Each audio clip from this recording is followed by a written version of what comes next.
കേരള തീരത്തുണ്ടായ 2 കപ്പൽ അപകടങ്ങൾ ഗുരുതരമായ പാരിസ്ഥിതിക സുരക്ഷാ ഭീഷണികൾ ഉയർത്തിയെന്നും ഇക്കാര്യത്തിലുള്ള ആശങ്ക പരിഹരിക്കുന്നതിന് പാരിസ്ഥിതിക ആഘാത പഠനം നടത്താൻ കേന്ദ്ര സർക്കാർ തയ്യാറാകണമെന്നും കെ.സി. വേണുഗോപാൽ എം.പി. ആവശ്യപ്പെട്ടു.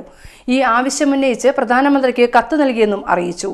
കേരള തീരത്തുണ്ടായ 2 കപ്പൽ അപകടങ്ങൾ ഗുരുതര പാരിസ്ഥിതിക സുരക്ഷാ ഭീഷണികൾ ഉയർത്തിയെന്നും ഇക്കാര്യത്തിലുള്ള ആശങ്ക പരിഹരിക്കുന്നതിന് പാരിസ്ഥിതിക ആഘാത പഠനം നടത്താൻ കേന്ദ്ര സർക്കാർ തയ്യാറാകണമെന്നും കെ.സി. വേണുഗോപാൽ എം.പി. ആവശ്യപ്പെട്ടു. 1 മാസത്തിനുള്ളിൽ 4 ഡോൾഫിനുകളും 2 തിമിംഗലങ്ങളും ചത്ത നിലയിൽ ആലപ്പുഴ തീരത്ത് കരയ്ക്കടിഞ്ഞിരുന്നു.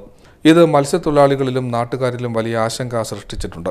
കപ്പൽ അപകടങ്ങളിൽ എണ്ണച്ചോർച്ചയ്ക്കും രാസ മലിനീകരണത്തിനും സാധ്യതയുണ്ടെന്ന ഭയം ഉയർന്നിട്ടുണ്ട്. ചില കണ്ടെയ്നറുകളിൽ അപകടകരമായ വസ്തുക്കൾ അടങ്ങിയിട്ടുണ്ടെന്നാണ് വിവരം.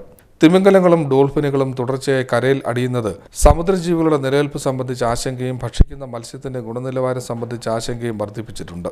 ഇത് മത്സ്യത്തൊഴിലാളികളുടെ ഉപജീവന മാർഗം തടസ്സപ്പെടുത്തുന്നതായി വേണുഗോപാൽ ചൂണ്ടിക്കാട്ടി. ട്രോളിംഗിനിടെ മത്സ്യബന്ധന ബോട്ടുകളുടെ വലകൾ കപ്പലിൽ നിന്ന് വീണ് കണ്ടെയ്നറുകളിൽ കുടുങ്ങി മത്സ്യബന്ധന ഉപകരണങ്ങൾ പൂർണ്ണമായും നഷ്ടപ്പെട്ട സംഭവങ്ങൾ കത്തിൽ പരാമർശിച്ചു. ലക്ഷങ്ങളുടെ സാമ്പത്തിക നഷ്ടമാണ് ഈ വകയിൽ കണക്കാക്കുന്നത്. മത്സ്യത്തൊഴിലാളികൾക്ക് മതിയായ നഷ്ടപരിഹാരം നൽകുന്നതിന് ആവശ്യമായ നടപടികൾ സ്വീകരിക്കണമെന്നും വേണുഗോപാൽ പ്രധാനമന്ത്രിക്ക് അയച്ച കത്തിൽ ആവശ്യപ്പെട്ടു. News desk.